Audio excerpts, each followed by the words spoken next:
Ladies and gentlemen, today on the program, Merry Christmas greetings to one and all. Yes, it's Christmas Day. And I'm in my little studio because, hey, the entertainment doesn't stop just because it's a holiday, you know what I mean? I've just gone for a nice brisk walk through my neighborhood with my wife. You'll be interested to know that it's a green Christmas, at least on one side of the street here where I live, and I'm totally okay with that because I do not do winter well. We got up today at a leisurely time and a leisurely pace, and we opened our presents, and we had some good coffee and a nice breakfast.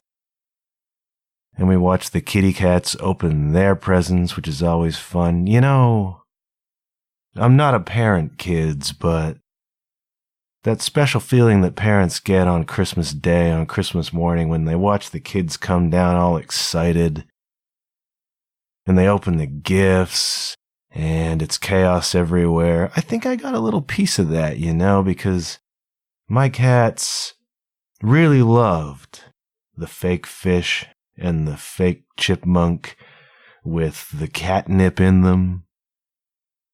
And it just warms your heart, you know. It's a gratifying feeling when you watch these cats just really appreciate these gifts that you bring them. And I know you didn't peg me for a sentimentalist, but boy, that just feels good, you know what I mean? Actually, I am kind of a sentimentalist. And New Year's Day is typically my favorite day of the year.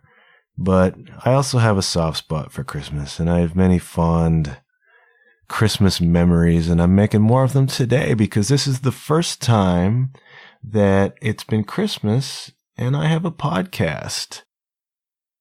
So hey, this is a first for all of us, and it's not Christmas Day when you're listening to this because I'm planning to publish it on Boxing Day, and there are a couple of good reasons for that. First and foremost, it's Christmas and I don't want to publish an episode and nobody's going to listen anyways.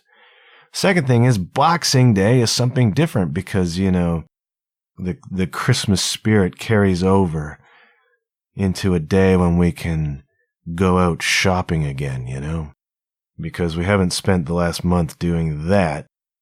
So let's get out there on Boxing Day and get those deals, man.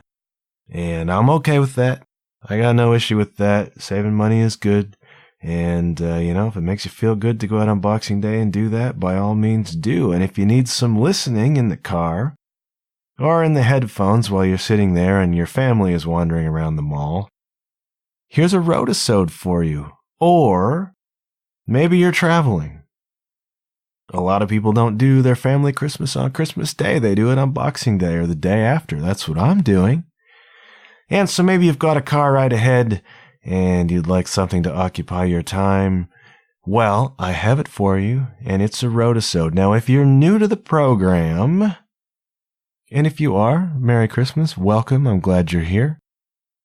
Roadisode is when I'm out there on the road playing music, and I sit down, typically after a gig, with whoever happens to be on the road with me, and that is traditionally Ken the Zen and Deni Gauthier, both of whom play with me in Sarah Smith's traveling band, Sarah Smith's Flying Circus, and we haven't been able to get together since mid-October, the last time we Roadisoded, and we were in Germany then. This time, we were in a small town, southern Ontario. Just a hop and a skip from the U.S. border. And we were playing a corporate Christmas party, and it's very, very rare for the four of us to play together in Canada. For a variety of reasons, none of which are of interest to you. But when we get the opportunity to do a Roadisode, especially the rare occasion when we're playing together in Canada, we take it, and we did it, and Well, hey, it's Roadisode, and I describe this as guerrilla podcasting, okay? That's not Gorilla, although in Deni's case, you could argue. This is guerrilla in the sense that there's no studio, and we're in a hotel room, and we get what we get in terms of background noise, in terms of audio quality. Usually it's not the best, but that's not the point. The point is the conversation, and as ever, Deni and Ken and I, when we get together, we open up and we talk about a lot of interesting things. I think they're interesting, and a lot of funny things, and invariably, by the end, some profound things. And that happened again this time. We bounced around from talking about Bon Jovi to hunting knives to some bigger, deeper questions about happiness and fulfillment and some of the things that we want to improve about ourselves. Now, if you're around in the very early days of this show, I used to end every episode with 3 big questions, and I got away from doing that at a certain point. And recently, when I asked my audience for some feedback on the show, several people said, hey, we missed the big 3 questions. That surprised me a little bit, but okay. I decided to resurrect them for this episode, so you will hear the 3 of us answer the big 3 questions at the end. And I'm not going to tip you off to what those are. If you're new to this show, you're going to have to get through and see what they are. And I think you'll be interested in what we had to say about those things. What else can I tell you on this Christmas morning? I'm drinking tea. One of my objectives for 2020 is to become a tea person. Now, I've traditionally been a coffee person, and in the past couple of years, I went from a double-double person to a regular person to a black coffee person. And that's a heck of a progression, my friends. Now, if you're not from Canada, you're not a Tim Hortons person, double-double is double milk, double sugar, or double cream, double sugar. Regular is 1 cream, 1 sugar, and black is black. And this was a progression, a series of steps. I went from the double-double to the regular, and then I dropped the sugar, and that was the legacy of a trip to Jamaica where they started serving us coffee without sugar, and we actually liked it. And then I went full on, let's lose the dairy, black coffee. But now I'm going to switch. I'm still having my morning coffee because that's a thing. But I was drinking a lot of afternoon coffee and it's contributing to my insomnia. So I'm switching. Now I know you can do decaf coffee, and I did. Typically I did that in the afternoons, but then I ran out of decaf and never got around to getting more. So, a day comes along, you're like, I could use something hot to drink. I'll just have a coffee and it'll be fine. But of course it's not fine, and if you're a poor sleeper like I am, you're probably asking for trouble loading up on caffeinated coffee in the afternoon at my tender age. When I was a kid, and by kid I mean university, I had this ritual that I would do every night. Now, I took English and history in university in my undergrad, so I don't need to tell you that's a lot of reading, okay? So every night, I would eat my dinner, and then I would have a little nap, because I used to be able to do that. I can't really do that anymore. Naps make me feel worse, not better by the time I get up. Have a little nap, then at like 6:30, I would put on a fresh pot of coffee, and I loved my coffee maker, and I loved making a pot of coffee. Listen, do you hear that in the background? Not if my editing skills are good. That's my wife baking away on Christmas Day. See, we can't sit still. We can't just sit and enjoy. Anyways, I would put on the coffee. Then I would, get a cup together, and I would sit down at my desk, and I would put on some classical music, and I would light like a candle. Enormously pretentious stuff here. And then I would read. And it would be Shakespeare, or it would be a novel, or it would be a set of poems, or it would be a couple of chapters of inane maritime economic history. And I would feel really academic and, feel really good about things. And that was my ritual. And I did that pretty much every night. And I'd run right up until like 11 o'clock, and then Beavis and Butthead would come on, and I would flip totally the other way. High culture, low culture. Because, we are all snowflakes indeed. And, man, there are two sides to everyone. Everyone has a Beavis. Everyone has a Shakespeare. I think Shakespeare would have liked Beavis and Butthead, because a lot of his comedies were pretty goofy. When you peel away the elevated language, there was some silly stuff going on in a lot of those plays. So I think Shakespeare would have dug Beavis and Butthead. Anyways, I can't do that anymore. I can't do the coffee anymore. I cannot write with music on anymore. I get too distracted. My brain gets too addled, and this is 40, friends. If you're not 40 yet, you know what I'm talking about. And if you're 50 or 60, you're rolling your eyes at me saying, son, you have no idea what's coming, but let's not go there yet. What I'm going to say, because this intro is beginning to stretch, is the audio sounds like what it sounds like. There's background noise. There's crazy stuff that happens because it's three dudes chatting in a hotel. But Roadisodes have proven to be really popular, and I'm excited about that. So here's another one. Ken Zen, Deni Gauthier, and myself talking about all the things from a hotel room on the brink of Christmas. This is the last John Huff Podcast episode for the decade, the tens. The roaring 20s are upon us. And I will be back, and we'll see what that entails. Until then, Heidi-ho, Merry Christmas, Happy Shopping Day, Happy New Year's Eve, Happy New Year's Day. And I will be back very soon. I hope you're having a wonderful holiday. And hey, Denny boy! Roll intro!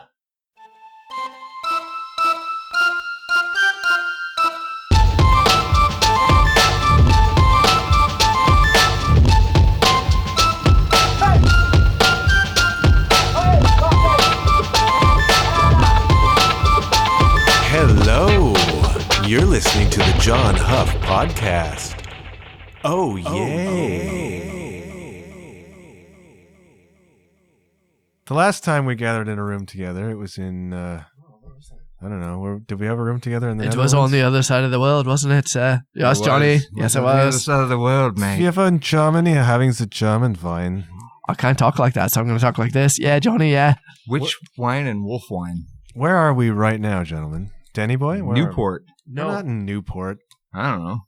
I know. I never know where I am. Ken the Zen, where are we? So when I was younger, I used to always grab these pillows off my couch, and I would build these little things.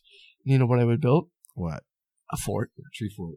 Fort. Well, it wouldn't be in a tree. That's it'd be in my apartment. Really eerie. So I would build this little thing out of cushions and such, and it was my fort. And it's eerie. I just caught it, It's and very, it was good. very Not Siri. it was Siri. very eerie. Take 5, Siri. Hey, We're in- Siri. We're in Fort Erie, Ontario. Fort Erie. We've done now Roadisodes in Timmins Yep. Yes. and in Europe. Shit. Yeah. And hell. No. And now? No? Not hell yet. No. Not yet. Hell no. No. And there was one where Denny wasn't there, but we were in Prince Edward Island. Prince Edward Island. Oh, Ken yeah. is in and me. The That's a first good one. Roadisode. That's good right. one. Yeah. So, gentlemen, we are just days now from Christmas. Whose key is this? Mm-hmm. Mike. And to mark the occasion, I've purchased a somewhat exotic bottle of wine for Where'd you us. get it, John? Exotic. So I went into the LCBO, that's the liquor store in Ontario, for Is that you. where you can buy wine? Yes, for you international listeners, of which we have at least 7. The Lickbo. Do you know what that stands for? I do. I do. Lickbo. I do. Do you, do. Denny? Do you know what Denny, LCBO Stands stands for Lickbo. Lickbo. Lickbo. The Liquor Control Board of Ontario. Yeah. Our government runs our alcohol in Do you Ontario. know who was really sad about that? Who? Luke Duke. Because Because everybody was like, Lickbo, Lickbo. But poor Luke, he got no licking. I don't want to. But maybe he did from Uncle Jesse. We've gone to an enormously dark place on this Roadisode already. So here's the deal. I went to the Lickbo. I went to the LCBO store in my neighborhood. And I was in search of a California Cab Sav. Ooh. Because Deni likes Cab Savs, and we normally drink Merlots. I do. Yeah, it's true. So I went in search of a California But it's Cab like Sav. California so much, so. Deni's already crying, and we haven't even said anything yet. Not too much background noise in this end. Is that okay? No, I need 10 seconds of that noise so I can take it out later.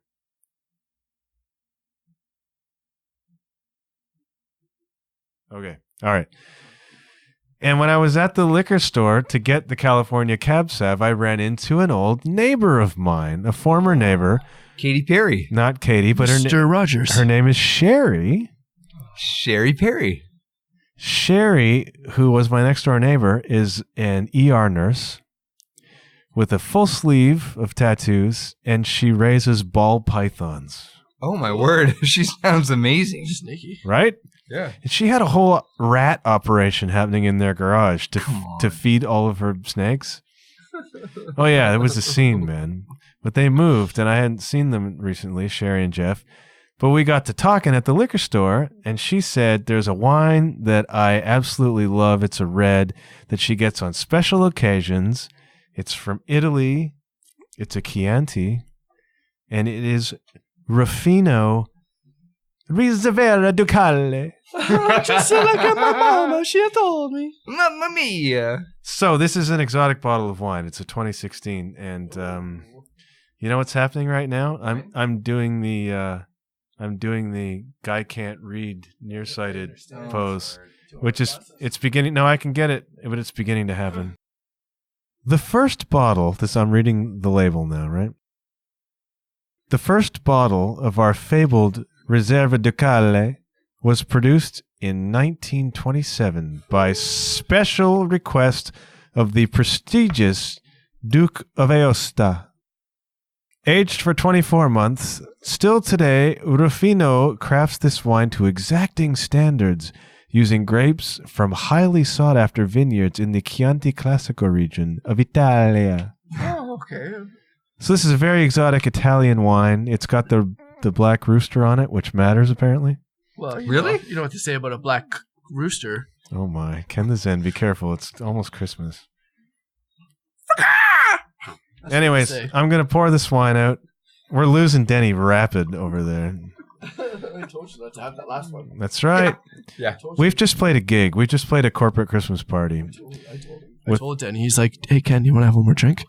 And I said, nope, because we have a Roadisode to do. He said, with I'm an feeling open kind bar. of throaty. So I said, vodka soda? And he was like, okay. Oh, yeah, I did have that drink, by the way. But my conscience said no. My mouth said yes. Yeah, well, Denny boy, you can't say no. I would like you to give this wine some nose and tell us what you think. Oh, what do we got, Denny? Well, actually, Ooh. Okay. I'm going to say, like, it's not super strong on the nose. Hmm. It's nice. It's pleasant, but it's not strong. I would like to I'd like to propose a toast here. Hmm. Yeah. Gentlemen, Merry Christmas. Merry Christmas. Happy New Year. I'm love happy you. to spend this time with you. No, I'm Chaz? It's really nice. Let's partake of this exotic Italian Chianti. It's nice. Tastes fantastic. A lot of character to it. It's not too heavy. Oh, it's got some body. It's got a little bit of body, but it's like it's not thick, but it's not strength. thin. It's got strength. It's pretty bold. Much like yourselves. I smell licorice notes and like a little bit of cherry on the end. No, it's a nice wine. It's really nice. I lost my cherry on the end years ago. Ken the Zen is in a full on on top. he's on a full on mood It's ready to rock. at this moment. Yeah, That's it's a really that's a tasty. nice wine. It's a really nice wine. Thanks, John. Thank you, appreciate it. Sherry. Yeah. Let's give a shout out to Thank you, Sherry. Sherry. Hey, Sherry. Thanks. Thanks for the non-sherry. That's right. Right? She did not recommend Sherry. I have had sherry though. So is this a wine I can get regularly? This is all at the Lickbo. This is about a $25 bottle. Oh, that is expensive. So by our standards, pretty exotic, That's really exotic. right? Big Manus is a regular wine that we buy, and it's like 22. Yeah. Really? Yeah. This is a Ruffino. But we buy it because it's amazing. Sherry said, I've never paid more than $11 for a bottle of wine. I'm not life. a big spender on wine either, Nice, but I thought for this occasion it was definitely. I don't have many vices, actually. No. But we like wine. Yeah. Yeah. All right. I don't smoke cigarettes. I don't smoke crack. I barely do meth. Barely. I mean, special occasions. Yeah. It's like wine's my thing for sure. I love wine. This is a really nice bottle of wine. That's a nice bottle. Thank you, Sherry. Thank you, Sherry. So 2 things happened at the show we played tonight. There's two ways I want to start this. One, I want to say congratulations are in order. Yay! To Deni Gauthier, whose brand new single "Next Line" dropped recently to the internet. Oh, thank you. Thank you. This is a wonderful song, which I've been lucky enough to perform with you live a couple times. And you crush it. Thank you. So good for you, Deni. Go check out "Next Line," which is the new song, and there's a great lyric in that chorus. What's Ken's having a moment? Oh, sorry. Was that out loud? That was out loud. What did you say? I said I'm a little cold. Yeah, you turned on the air, man. That's all. We're in a hotel room in Fort Erie, and Ken Zen turned on the AC. I'm climatically challenged. Climatically. Yeah. I like the lyrics in that chorus. Yeah. Maybe I'm just here to let you go. Yeah. So you can move on to a better part of the show. Yeah. Say next line, and life will tell you what you want to say. Yeah. That's a theater reference. Yep. Yeah. Like next when you line. Yeah. Line. Yeah. Line. That's very clever. That's a clever lyric. So congratulations to Deni Gauthier. But tonight, as we were packing up from the record, He Said, She Said, so watch for that, kids. 2 things happened. They played there was like a stereo happening when we were done playing, and there was music. And 2 songs came up that turned into, for me, talking points. Oh, boy. The first was a song by Honeymoon Suite, Canadian rock and roll band, most famous in the 80s. And the song was New Girl Now, which was their first big song. And for me, it was a formative song because I was probably 10 when that song came out, 10 or 11. And it was one of the very first rock and roll songs that I heard, really, that I twigged onto and said, I don't know what this is, but I like this. That was a gateway into rock and roll for me, that song. New Girl Now by Honeymoon Suite, and they played it tonight. Now, they also played The Flame by Cheap Trick, which is like later 80s, maybe 1990, which is a high school song for me. Yeah. So my question to you guys is, what's a formative song from your youth? And what's a high school song for you? Now, the Cheap Trick story, I can remember driving in my buddy's Trans Am one day after school, and we were headed, I don't know where, but it was like probably, school's almost ending, so it was probably like May, June. The sun was out. He had like a sunroof in the Trans Am. It was open. We were cruising someplace, and that song was on the radio. It brings back a very happy memory to me. The Flame by Cheap Trick. So what do you got from high school, Deni, that brings back a fond memory for you? From high school? Yeah. Oh, my goodness. Or college, if you want. Any sort of older 80s, 90s tune that sparks a memory for you. That's a really tough one. So one of my favorite albums was my drummer from when I was in high school gave me this Ray Brown record called As Good As It Gets, I think. It's a jazz record. And I freaking love that whole album. It sounds like one song. Really? Yeah. It's jazz. Like a real formative high school song. You can think about it. Let me think. Ken the Zen, you got one? Yeah, he'll have one. Well, for high school for me, kind of comes in a couple of different parts. All right. Because I started high school luckily I was born in 1975, so it's easy to tell for me what grade I was in by the year. Sure. Right? 1985, grade 5. Okay. 1987, grade 7. That makes sense. Blah, blah, blah. Sure. 1989, grade 9. So I went to a secondary school in London, Ontario from 1989 until 1991. Okay. And then I left school for a few years, and I didn't go back until 1996. Okay. So I have a couple different high school situations, all right. we'll call it. Yeah. But the first one, we'll call it the real high school. Oh, man. I'm a real big fan of Guns N' Roses, I suppose, at that time. I really wanted to reference Bon Jovi. Really? But there was more grade 8. So I had a girlfriend grade 8, grade 9. Yeah. Right? That cross between public school and high school. Yeah. And I remember that I wasn't very creative at that time in my life, so I would just regurgitate other bands' lyrics. Okay. As for love poetry. Right.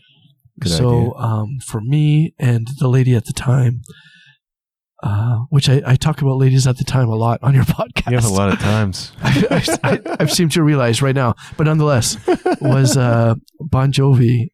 I'll be there for you. I'll be there for These you. 5 words, I swear to you. Cheesiest lyrics of all time. It's totally awesome. But I remember in grade 8 we had a Hawaiian dance. Yeah. So whoever dressed up the most, I guess Hawaiian-ish, if that's a word, won a prize, right?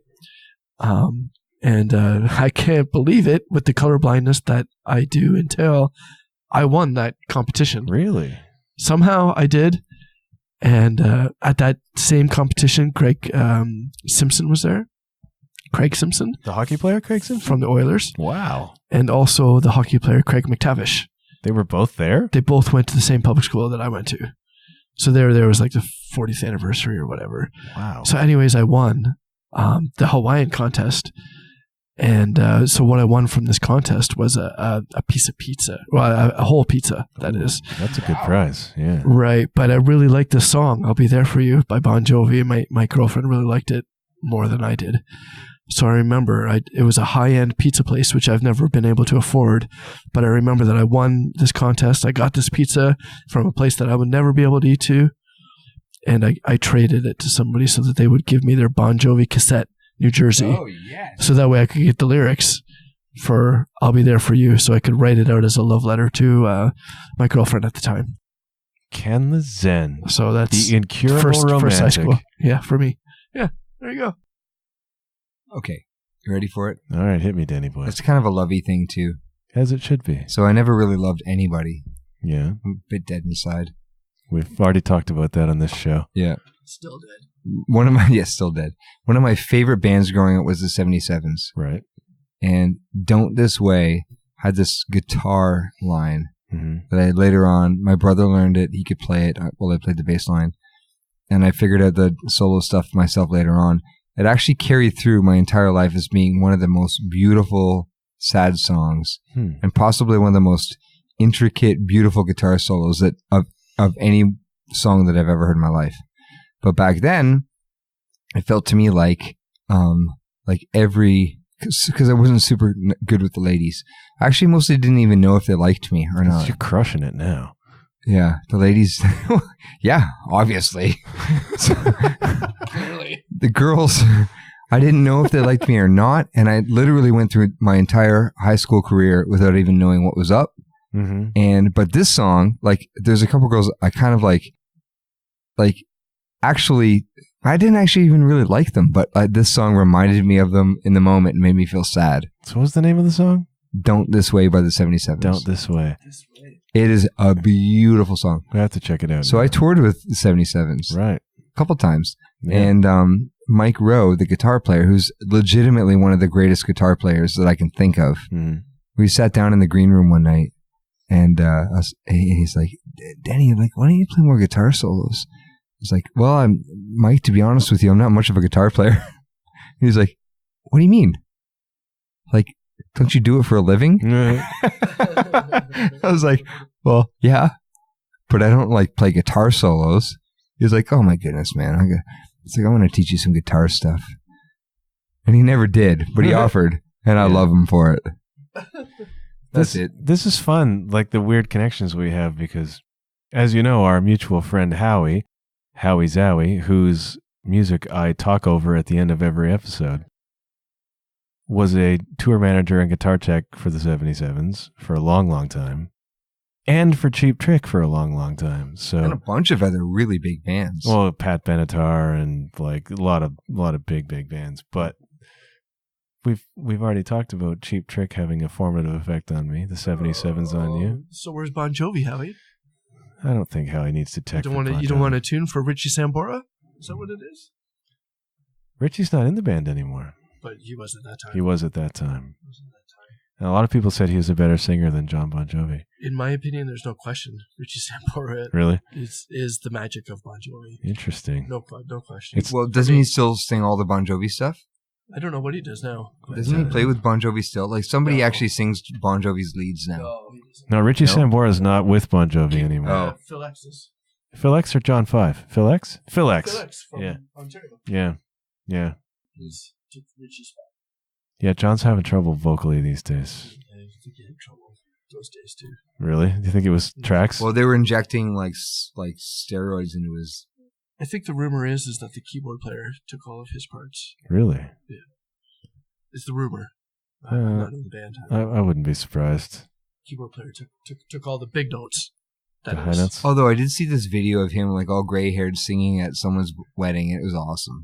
Really? I recall it being awesome, but maybe I'm wrong. Yeah, I think you're probably wrong because I just watched him perform at the Rock and Roll Hall of Fame. They just got inducted. Pretty ugly. And it was, Atrocious. John, I'm sorry if you're listening. I really am. He is a big fan of the show. And you're a great person, obviously, from the memes I've read, but it was not good vocally. No, it was really, For the Rock and Roll Hall of Fame, really, it's not really, good at all. Okay, really, so really. Richie Sambora was great. If we back up a bit, you gotta give him cred for being legitimately one of the great vocalists of our time. But you can wear that out real quick. Sure, I don't even know what Yeah. that means. Well, some people don't have longevity. I don't know what Like that you sing means. really well for a bit, and then you can't sing. Have you guys ever watched on YouTube the A Vocal Coach Responds To? I have. series? Yes. Beth Roars is my favorite. So that's Ken Tamplin. Oh, different one. Oh, really? Beth, yeah, so I watch a lot of these vocal reaction things. Beth is amazing too, and also Beth Ken is Tamplin. awesome. Yeah, she's Ken great. Ken is great for like old school 80s stuff. Yeah. Like really right there. Yeah. But I mean, That dude can sing. a pretty little ginger Yeah, she's Well, great. yeah. with okay. with an English And she can accent, sing. and she was great. Yeah, she's great. better to look at than So Ken I Tamplin and is. listen to. Oh, I really yeah. prefer. Ken's prefer her words. Ken's pretty, but you know.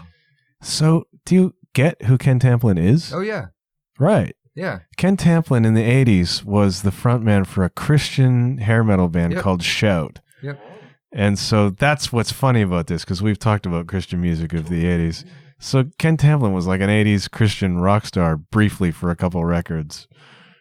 And- Well, iconic though. Oh, yeah, was Like, big time. amazing. And he's a crazy great guitar player, too, by the way. He is. Oh, yeah. Oh, yeah. Ken. Better than a singer, I hope. He's He can sing. He's a great singer. Yeah. But the point is that he's a technique singer, and he'll do vocal coach reactions to, and he'll put up a video of somebody singing live, and it'll be famous people, Pearl Jam and Bryan Adams, whatever. And most of the people kill it, and he's like, here's how they're killing it, technique wise. He shows you like tongue positions and stuff. Yeah, like he's Yeah. Pretty cool. he's got and Ken Tamplin's got to be 60. Like If like 110. he's not a young dude anymore, but he will He can sing. he will demonstrate, and he's hitting all those notes, and he's doing all the stuff still, and he's like. And he'll run up a video of somebody who hasn't really got it anymore, and he'll be like, if that dude had worked on technique, he would still be able to sing full on today like he did back in 1990. You know what I do? What? Sing like easier stuff. You put beard wax on. Yeah. So like instead of going wah, I sing like wah. Yeah. Pop out. It's you, a big you difference. pop out of the high Yeah, go notes. like an octave below. You know, go real easy. The songs you write in your vocal style are not super duper demanding vocally in terms of like full power. Except They on used to be more so. On the new record, there's a couple of moments though. There's moments. Yeah. So you know why I don't sing with full power? Because I did for a long time. Did you? Oh yeah, like right up until I Am Hope. I Am Hope. I cranked it out pretty hard, and then Dre Your phantom producer. My phantom producer. The guy, one of my favorite people that I love the most in life. It's like, we're making a dude's record for chicks, Deni. And you got to use that soft voice. Right. And so that became like my signature thing. Yeah. And it's really easy for me to do. I could sing in that voice for the rest of my life until I'm 110. Right. For sure. That's a good strategy. Maybe. And it works. It works. Oh, yeah. But it is like, it's a character. What did I call it in your bio that I wrote for you? Like your signatures, whispering something. Yeah. John just wrote my bio, by the way, and it was amazing. He's written a couple bios for me and Sarah Smith, and John's a great writer. He writes the blog, an amazing blog, and he's just a great writer. He's written for magazines all over the place. We're going to talk about John for a second. For me? Yeah, you're a beautiful human. You're a fantastic writer. And every time I need something written, I have to hire John to do it because he does it so much better than I can. I think you called me good looking in the last. No, I didn't call you good looking. I wouldn't do anything as superficial as that. Fair enough. I talked about your enormous package. My ultimate package? Deni package. Deni package. But I don't remember calling you good looking in that piece That's of. why they call him Amazon Prime. Amazon Primetime Deni boy. But you did mention my whispering voice or something like that. But I do sing. I sing quite softly. Yeah.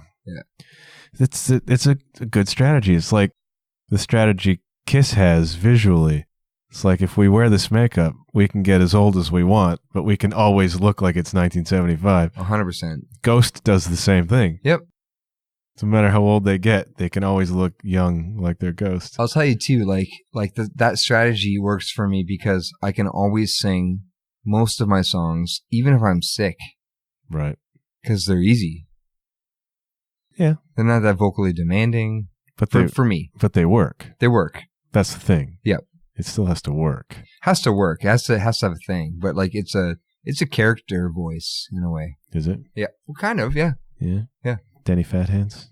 Maybe I'm just here. Like it is a character. To let you go. So you can move on to a better part of the show. Yeah. Say next line. Life will tell you. something. What to say? What you ought to say? Yeah. That's a great lyric. I love that. All right, so it's almost the end of the decade. No. Oh, Jesus. Yeah. Wait, what year is it? It's not 2019, my friend. Oh, I'm not playing New Year's this year. Really? Yeah, are you? No. Are you? I am. New Year's Eve? Yep. Tell us about Sarah? that, Ken the Zen. Yep. I'm playing a private house party kind of thing in a small town in southwestern Ontario. I am not, and I'm so happy. Yeah, I'm pretty happy to be playing. I was a little bit sad that I wasn't playing. Yeah. And I'm glad that I am. Because if I'm not playing, what am I doing? Having a good time with friends and family? Story because you have kids at home. I don't have kids at home, so... What are you... Yeah, go ahead. You know, so what am I going to do at home? Nothing. So I'd rather go out and make a couple bucks. What do your kids do on New Year's Eve, Deni boy? Do you have New Year's Eve traditions? Yeah, well, kind of. Like, I'm never really home for it, but we have a block party. Oh, really? So all of my neighbors, there's like 3 or 4 houses, 3 for sure, and then like an extra house. But we bounce between the houses, and all the kids hang out and watch movies and chill, and the adults hang out and we eat food, and like it's a fun block party. It's a blast. That's cool. Yeah, it's fun. I've only really played one New Year's Eve recently, and that was the night that Hearts opened for Finger 11 at Victoria Park. Yeah. Such a rude name. Finger 11? Well, Victoria Park's all right. Yeah. What do you got against Victoria? She was the queen. Yeah, right? All right, fine. So, let's look back at the year that was 2019. 2019. Oh, we're going there.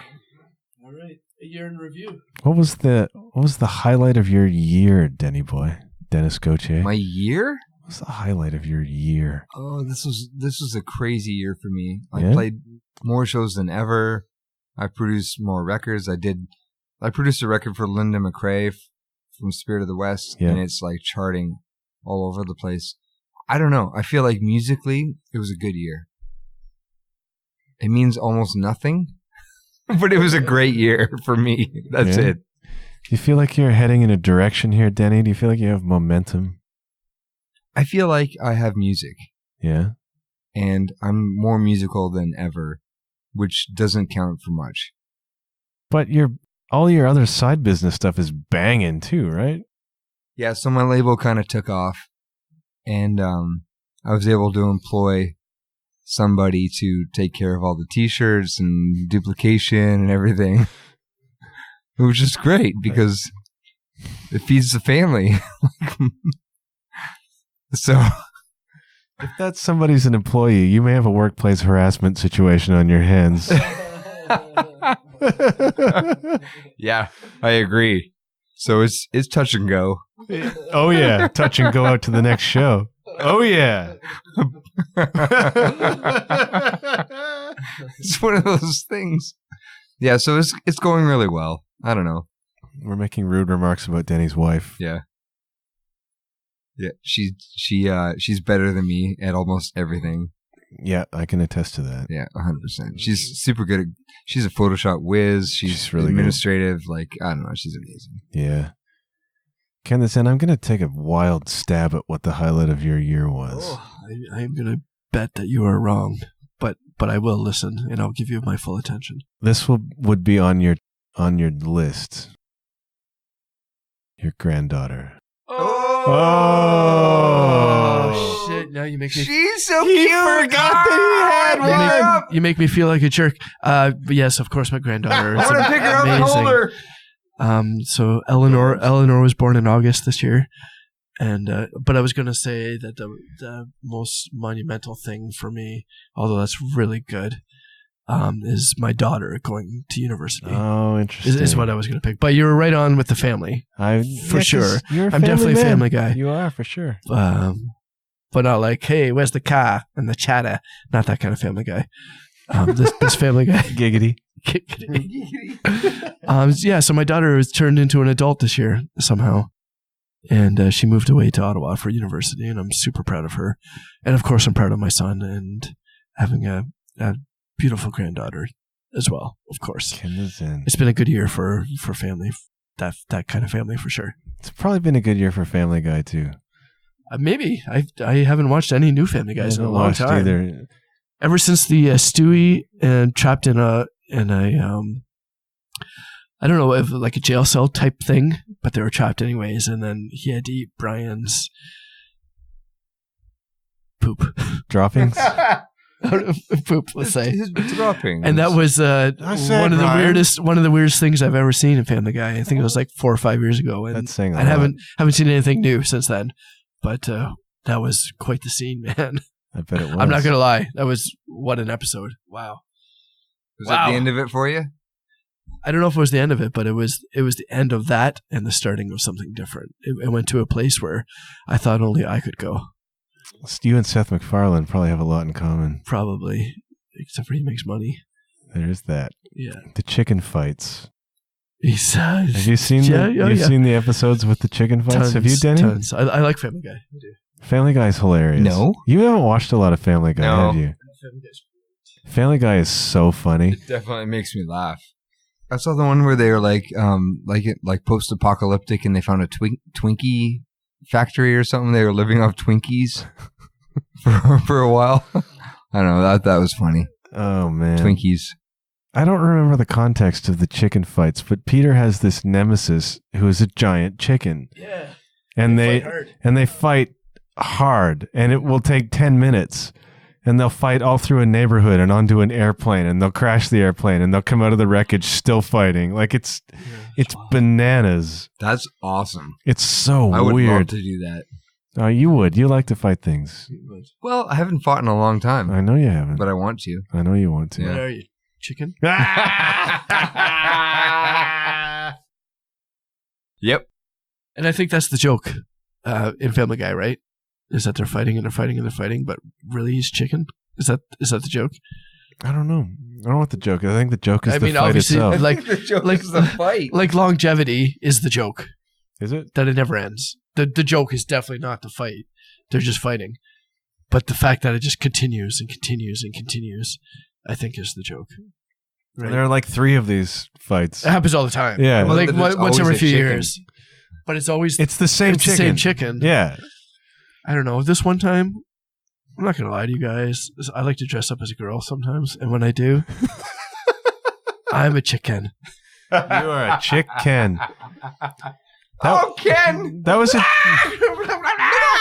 That was a tour quote from the first tour. Oh, probably. When I go and drag, I'm a chick Ken. Yeah. I've been recycling that joke for years. That's a good one. Since my name was Ken, I think. That's a good one. So as we're coming to the end of one year means the beginning of another. So Oh, word. what are you guys looking forward to in I'm aging. 2020? I'm old. I'm getting old. I actually feel like I'm getting older. Really? Do you feel it? Oh, yeah. Yeah, I feel it. There's something I've been saying all year long, Which is? and that in 2020, it's all going to become clear. Really? Is it? And I've been 2020 vision? and I've been saying it all year, and it's going to be clear. Is that a pun on Amazing. 2020 vision? It is. Okay, good. All right. Yeah, it definitely is. Because you say that but sort of it's thing. truth. It's truth. It's both. It's a pun, Zen. but it's the Zen. it's a reality in Pun- a sense too. Pun imitates life. Pun is a whole entire lifestyle of words and such. I may be under the weather, You got a pun to follow that too? but I never asked her name. Oh, no.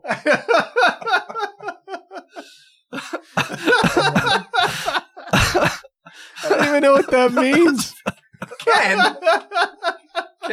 Sorry. Okay, so let's get dark. Yeah, please.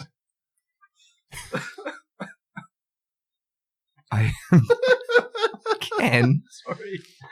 Not feeling well. He's not well. You know what? Do you know how laughter is contagious though? Oh, it Have is. you ever watched like blooper reels? Oh, I And- watch Fail Army at at night before I go to bed. I'll be like full on belly laughing because some dude bit it like while he was walking down the street, and Angela wake up. She was like, "What are you laughing at?" I can't like if you watch blooper reels. Some dude fell. Blooper reels of a Seinfeld or some sitcom where the actors can't get their laughter under control. Oh yeah. Oh, they get mad, eh? I know they do, but Like, stop laughing. Not laughing on the but set. you watch this, and the more they laugh, like I just lose it. I'm cackling. Okay, can I? Do you know the Cowbell skit with Christopher Walken? Yeah. Who doesn't? He's doing like theater shows right now, and I saw a clip with Will Ferrell and with Jimmy Fallon. And they're talking about Christopher Walken, and Will Ferrell went to see Christopher Walken live. Yeah. And they went backstage, and Christopher Walken was like, "Will, you've ruined my life." Every intermission, people are asking for more cowbell. So, like, that thing is immortal. Yeah. Everywhere Christopher Walken goes, people ask him for more cowbell. That must Can drive you him imagine crazy. being in such an iconic skit? Like, literally 2.5 minutes worth of, I need more cowbell. I got a disease. I got a sickness. It's sickness. The only cure. I got is a more fever. Fever. That's right, fever. a fever. The only difference between you and me is that when I get up and put my pants on every morning, I make gold records. whatever it was. Imagine doing one thing, Yeah. like Suicide Kings, like all these amazing films that he performed in, and people remember Cowbell. The Deer Hunter. Deer Hunter, like he's an amazing actor. Yeah. So the thing about life is that you won't be remembered for what you want to be remembered for necessarily. Interesting. It's going to be whatever people love about you. Interesting. What are they going to remember you for, Denny boy? I don't know. I'm going to die. I'll die soon. That whispering voice. Like 1,000 years, it won't even matter. That won't fly with Ken the Zen. It's upside down. We've just discovered there's a picture in the hotel room that's upside down. Ken the Zen. If the photo is not hanging straight, Ken the Zen can't sleep until it is. You can't switch it. Oh, Ken, it's on there. I'm looking at an armoire right now, and it reminds me of an interview I read with the writer Douglas Copeland, one of my favorites, who travels a lot as a writer on tour and that kind of stuff. And he says that any hotel room you go into, you should always check on top of the armoire, because that's where people ditch their porno magazines and their stuff they can't take home. Well, you should check the Bible. Denny's now looking on top of the armoire, and there's a key up there. All right, we found something. Now he's throwing it at the picture on the wall, and now he's jumping on the bed. I feel like this Roadisode is going off the rails. Well, I will tell you this.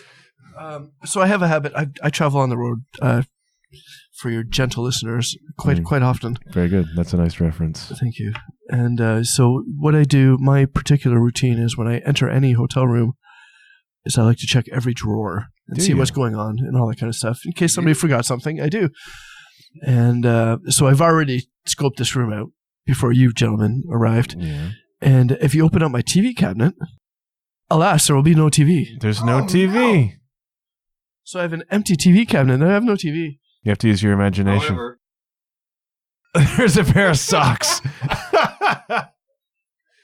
Denny, don't touch them. That was my next generation, Denny. This is quite a rude Roadisode. Denny's putting socks on his ears right now. Roadisode. Roadisode, yes. Oh, that looks good on you, Denny. You look like in Star Wars land, that's called a Twi'lek.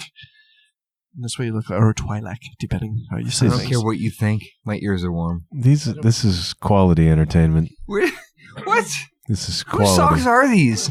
Dude, they're on your ears right now. Are they clean? No. Well, they must have been if they're folded. They're folded. Yeah, folded socks. Yeah. How did the socks get in there? They were under the thing. Yeah, but what was the process here? I'm wearing these forever. It's under my TV cabinet without the TV.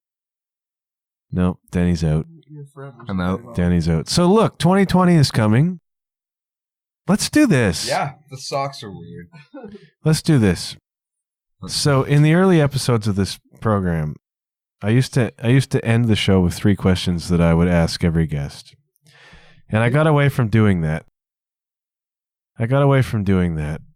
Yeah, you know what, John? I gotta say, I really miss that. Yeah. Because it's kind of cool, not to tell you how to do things, but it's very cool how no matter who you have on the program and all the different personalities that happen, if it's the same question, then everybody can relate to that same thing. Yeah, and it's the personality that shines through. Right. So I really miss that. I will say that. I'm going to bring it back right now. Oh, God. Denny gets around too. Yeah. So the 3 questions I used to ask, the first one was, what are you working on about yourself right now? Ken the Zen's going to need a minute. Kenny, what are you working on? What are you working on about yourself? I'm trying to chill out. Really? Almost nothing means anything. Right. So, in the moment, people can be upset, but it doesn't need to need to be a thing. Stoicism, like we've talked about this before. Yeah. Stoicism is actually a thing that I try to do. Nobody can be upset with you if you're not upset back. Right. Yeah. There's a book floating around right now in the drumming world. It's called The Stoic Drummer. Nice. And it's the principles of the Stoic philosophy applied to drumming and a drumming career. It's a kind of a book about life through the lens of drumming. And my buddy Seamus, who hosts the Drummio Gab podcast, had the author on the show. I forget the author's name. He's a drummer who wrote this thing, but I need to pick it up because I think it's a really cool concept. Your career, your music career, through the lens of the Stoic philosophy. And the Stoicists are very level about life. They take it as it comes. Hardship is okay. Like, I don't know a whole lot about Stoicism, but it's kind of about that. And then it applies to your life and career. It's kind of more about like nothing really means anything at all. Right. So don't take it. It doesn't really it doesn't you don't need to react. Yeah. It's fine. Yeah. You're fine now. Yeah. Yeah. Right. And so that's applied to your music life and your goals as a musician, which is kind of a cool thing. So I need to look at that. So Deni's working on trying to chill out because you're a high-strung dude. Am I? Deni takes on life full frontal. Really? Yeah. Yeah. You're Deni Fat Hands, man. You get things done. I'm ready to fight right now. He's going off to fight someone right now. This is a room of peace. I don't know what's happening. Deni just ran out of here. Ken the Zen, what are you working on about yourself that you're willing to talk about? I would like I am working on things, but I will say that since I've been home from Europe, I've been doing a lot of studying of Stoicism. As Have we you talk really? about this, Okay. funny enough, Yeah. Which is really nice, and it's just about being well thought, I suppose, is kind of how Stoicism goes. Deni went to get his knife. And Sorry, go ahead, Ken. thanks, Daddy. Thanks, Daddy. We're not hungry. But what I've come to realize this year, 2019 has been a really rough year for me. I've been very consistent for a long time, and this year I'm not consistent. But what I will say is the last couple months, I've really been working on breaking it down to the actual choice that is in your hand right now, and whatever that choice is for you and or for myself, to make the right one in that situation and not worry about any further choices or don't worry about any past choices. Just the one that's in your hands. And there's always choices. Make the best decision for you in the choice that's at hand is what I'm working on. How do you decide what the best choice is? You just know it. Really? You know the answer. Everybody knows the answer to what the best choice is. When Deni ran out of here, Yeah. was not the best choice. It wasn't? He was just working on an impulse, but not on the thought of a choice. Interesting. But we should let Deni explain why he ran out of here. I would like to hear that because I'm curious to know what this choice that Deni decided to make makes it the best choice in this moment. I'm very curious. Deni, would you care to respond to that? My dad gave me a knife when I was a kid. Yeah. Had a bad handle. Yeah. My friend put a wooden handle on it. It's very beautiful. Yeah. The wooden handle was okay. Oh, right. Yeah. And then my wife bought me a Christmas present. Yeah. With like a really beautiful handle. It's like antler and, I don't know, leather. Yeah. Compacted. But it's like one of my favorite things in life, and it's a hunting knife. Yeah. That's all. He now has it on him. It's my new thing. I wear a hunting knife now everywhere I go. Yeah. That's my new thing. New right now. Like the second. Yeah. Brand new. That's a very nice package. We call him Deni Sharp. I try to Feel it. It's Oh, nice. solid. Yes. That's a full-on hunting knife. I mean, that sucker will... Pretty handle heavy. Well, it's for skinning, not throwing. Oh. Yeah. Skinning. Yeah. It's for... Like for circumcision? It's for chopping animals up. So like... It's like when you're skinning a deer, yeah. Oh, okay. That's... my fingerprints on there. Sorry. Everybody heard it now. I did touch the knife, but I did not touch a big anything with the weapons knife. guy. I'm not. It's not a weapon. No, it's a weapon. tool. It's a tool. It could be used as a weapon, Legitimately. but so could a letter opener. Yeah. That's cool. So is it a Christmas present? Yeah. The handle The and the re- sheath. redo? Yeah. Redo? So, yeah. My dad gave me, like, That's pretty cool. some good things in life. My dad taught me some stuff. And, like, this was the one thing he actually gave me. Like, I feel like they did it justice. Yeah. What are you going to give your kids? Oh, my kids? Yeah. Reality. Really? Yeah. You know what? They get away with nothing. Right. And I love them. Like, more than life. You're a tough dad, so sometimes. Sometimes. Yeah. For sure. Like, my kids are going to think I was strict. Yeah. But I'm not strict. Right. Like, Emmett, hid in a cabinet and for recess and like got bored like after 15 minutes and tried to put his jacket on and sneak out to recess and he got caught. Went to the principal's office. I thought that was amazing. Why did he hide in a closet? He just wanted to not go to recess, so he hid in like a cabinet, like where they hide paper. You would do that. Yes, I thought it was amazing. Emmett also, a kid was picking on him. I told him to punch him in the nose. Yeah. Don't let kids pick on you. Like, fine. Like if you get into a fight because a kid like constantly picks on you, I got your back. Yeah. I'm okay with that. But don't be a dick. Right. Ever. Yeah. Your sister loves you. Don't be upset with her if she makes too much noise and you're trying to go to sleep. Yeah. Just don't be a dick. Ever. Be nice. Be a good human. Right. Like, don't ever initiate anything that could, like, cause grief for somebody else. Right. Ever. Yeah. But stick up for yourself. Yeah. Yeah. Interesting. What am I working on about myself? Do you guys want me to answer that? Yes, do you want me to please. answer the questions? I do. I've never answered the questions. Please do. The biggest problem I have in my life is attachment. So my great quest has been to learn to let go of attachments. And it's been incredibly hard for me to do that. Sure. So I attach to things like a music career or playing with Sarah or playing with whoever. And all of the grief in your life comes from holding on to these things that you have zero control over, right?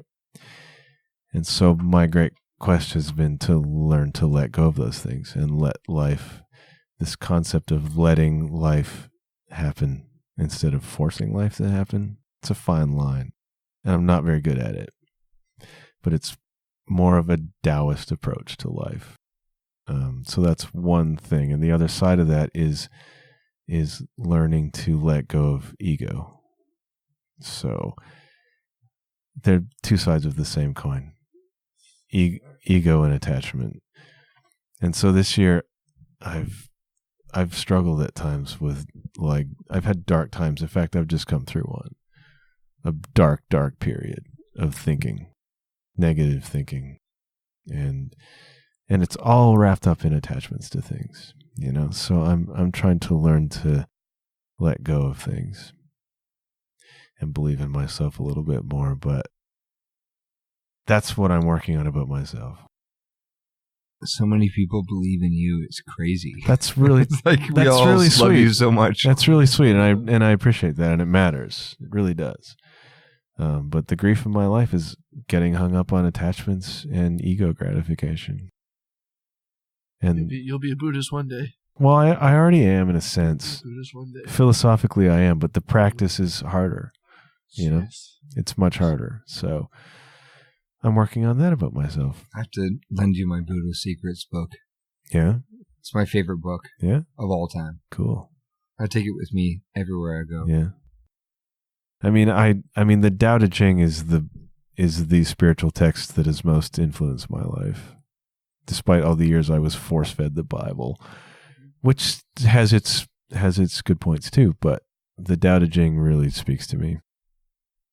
So that's what I'm working on. What about the Tao of Willie? The Tao of Willie? Willie Nelson. Willie from His Germany? book is amazing. Willie Nelson's book? Yeah. He has a book? Yep.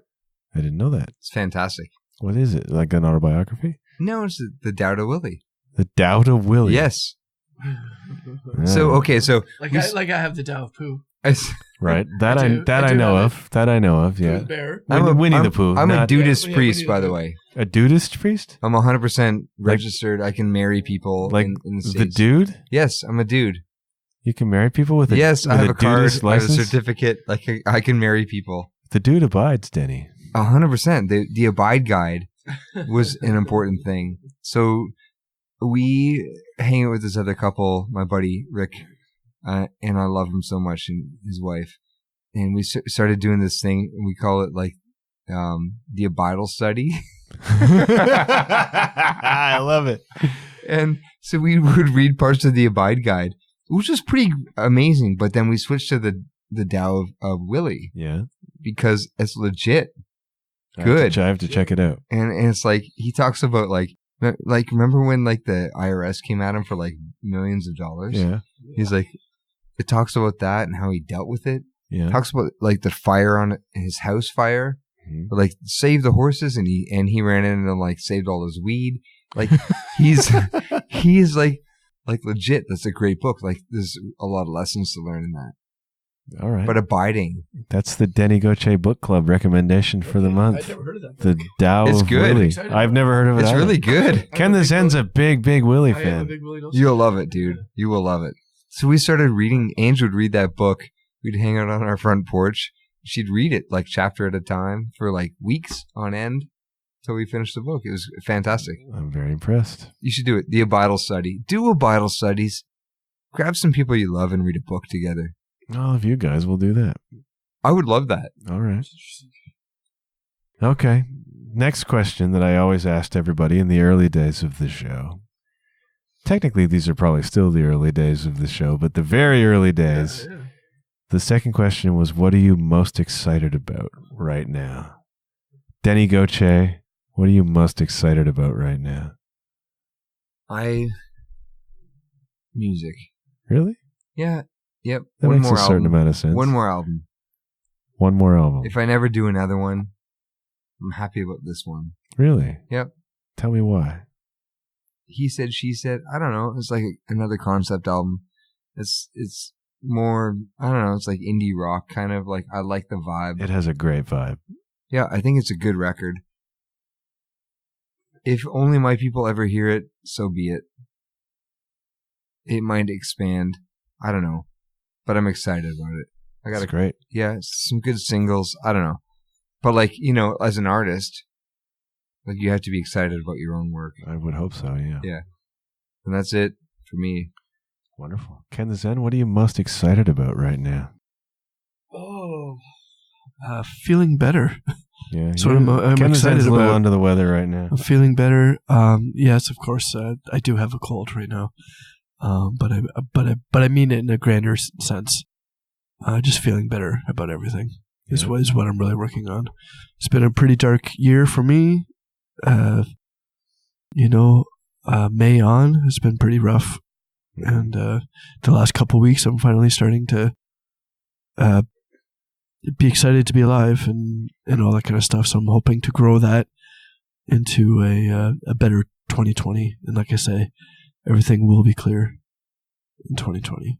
I assure you. You've handled this year admirably, Ken the Zen. I know it's been tough for you. It has been a really hard year for me, but yeah, I'm looking forward to next year and just being positive and being I don't particularly like titles and that kind of stuff, but like the year of Zen, I feel it coming on. Interesting. And I'm looking forward to 2020. I really am.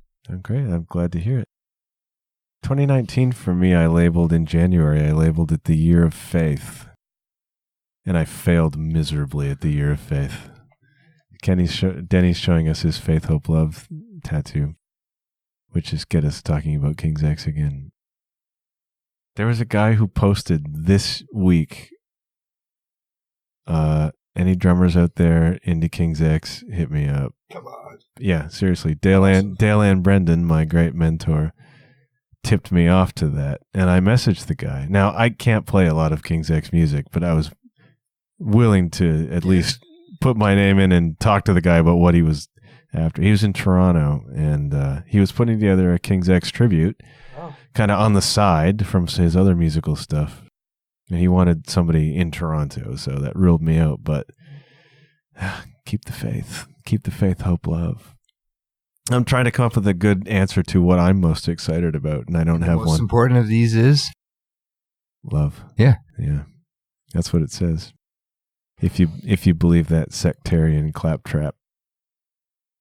I don't think it matters. Love is the most important. Yeah. Love is. Love is what I got for you. It is. For sure. It's not most important. It's not least important. It just is. Love is. I don't have a great answer to what I'm most excited about. The one thing I can say, I'm definitely looking forward to is the brand new King's X record, which will come out in 2020. The first one in 11 years. Nice.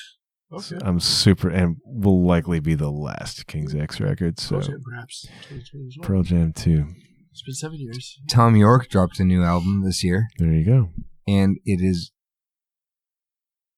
like a mind sauna. A mind sauna. Wow. Woo. That's weird. It breaks your brain. It is so beautiful and weird. It is amazing. Wow. It, for me, like War on Drugs, that record, we talk about it a bunch. Yeah. Amazing. I cannot stop listening to this Tom York record. The Tom York record. Yes. Wow. I'll have to check it out. What's it called? What's it called, Dennis? I don't even know. Oh, it's great. Let's find out. Great record. Anima. Enema? Anima. Not enema. Anima. As in Enema of the State, which is a great Blink-182 record. You can see I have it downloaded. You do. Anima. There it is. Anima on by Tom York. headphones, I think he uses binaural beats in it. Really? Yes, I think he does. Do we want to go down that rabbit hole? Shall we? Explain what binaural beats are? Yeah, like stereo, pulses, like, that. How do you describe it? You got a good answer to how you describe binaural beats? Okay, so it's like a beta theta type thing. So like it actually gently coaxes your brain into like a beta or theta state. Right. So like everything is math, right? So like their pulse is like stereo. It's like la, la, la, la, on one side and on the other side. You're making it up, man. No, I'm serious. Like if you get into it, like it's a real thing. I have listened to a lot of binaural beats kind of meditations. Yeah. It's fantastic. It's amazing. Yeah. So I actually did an album with binaural beats. Did you really? Yes, for sure. For Brenda Dowell. Really? Yeah. It's obscure, but like it like made the rounds in like the yoga community. Denny yoga. Denny binaural. Binaural I love Denny. it. I played a bunch of yoga shows. Like I'm not even kidding. Like just instrumental and weird, like oh yeah, the loops and stuff. It's just ambient. Yeah, but ambient. There's like the beats are embedded somehow. Yeah. Like they're so the subliminal. beats are like what you hear is like it's weird. Yeah, but like it's amazing. It's very soothing. Yeah, for sure. Certainly. Yeah, I like it for sure. Yeah. All right. So I'm excited about the new King's X record. And I would really like it if I could get Ty Tabor from King's X, my favorite musician on the planet, on this show. Guitar player? Yeah. Really? Yeah. Yeah. Ty Tabor is a mesmerizing guitarist. And I hope to get him on the program, and I think I will. I've interviewed Doug Pinnick before. Yeah? Yep. Oh, yeah. For my blog. So if I can get Doug, I can get Ty. And I think I will. Ken the Sin just disappeared on us. People are like disappearing and popping back in. The last question I ask people. Yeah. Should I wait for Ken to come back for this? Give her. The last question I ask is, what is your message to my audience? And we're at the end of a year, end of a decade. What's your message to my... do you remember what your first message to my audience was on episode 3? I love you. No. What? Don't be a dick. Oh, very different message. We talked about don't be a dick today. We did. It's all cyclical, man. It comes back. Don't be a dick. Don't be a dick. Be a nice human. Also, you know what? I love you. Do you, Denny? Do you love people? Yeah. You're a lover and a fighter. I'll fight you, though. He will fight you. I will. He wants to fight you. Kind of. It's weird. I know. I get it. Denny wants to fight you. Denny's message remains, don't be a dick. Ken the Zen. Yeah, don't be a dick. The third question, what's your message to my audience? End of a decade, end of a year. What's your message? Learn how to love yourself. And then once you've learned how to love yourself, then treat other people that exact same way. Interesting. Denny's pretending to shank people with his hunting knife. Going against what I'm saying.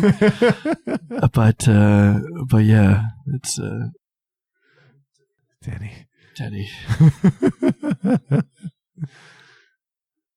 It's dangerous.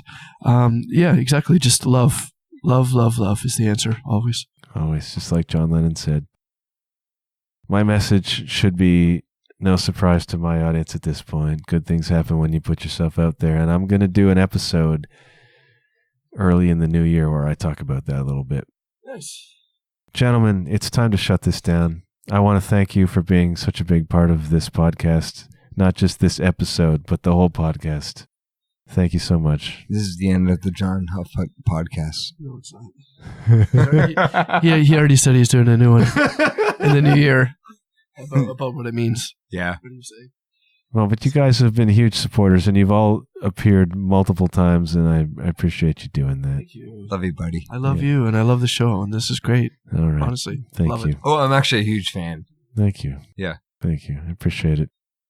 I'm going to sign off soon. Ken's going to say something first, though. I thought I was going to make a joke about how, I really want to be a huge fan, but I'm just an average-sized fan. That's it's gotten a little bit bigger in the last couple months. That's all. Oh, good for you. Wow, nice. We'll have you back on to talk about that. Thank you. If you have a method of making it bigger, we all want to know. Man. Yeah, eat a lot of shit and don't do anything. On that happy note, Merry Christmas, Happy New Year to you guys. And to the audience. Ho, ho, ho. I love you. We love you, and we'll see you in 2020. Bye for now.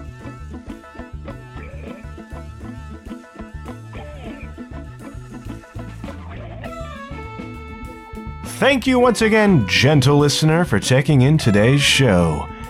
And thank you to Ken the Zen and Deni Gauthier for being such inspiring and insightful guests.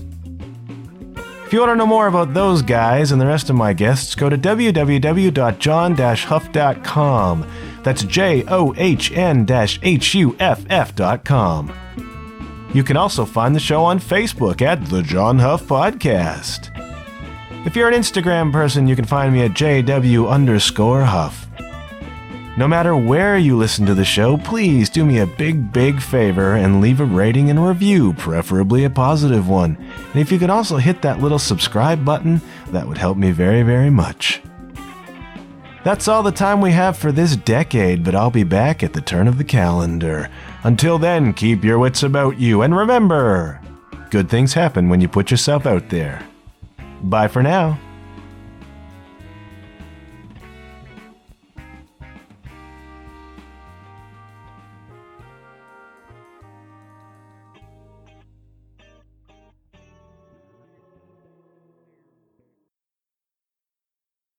All right, Mikel Arteta, let's do this.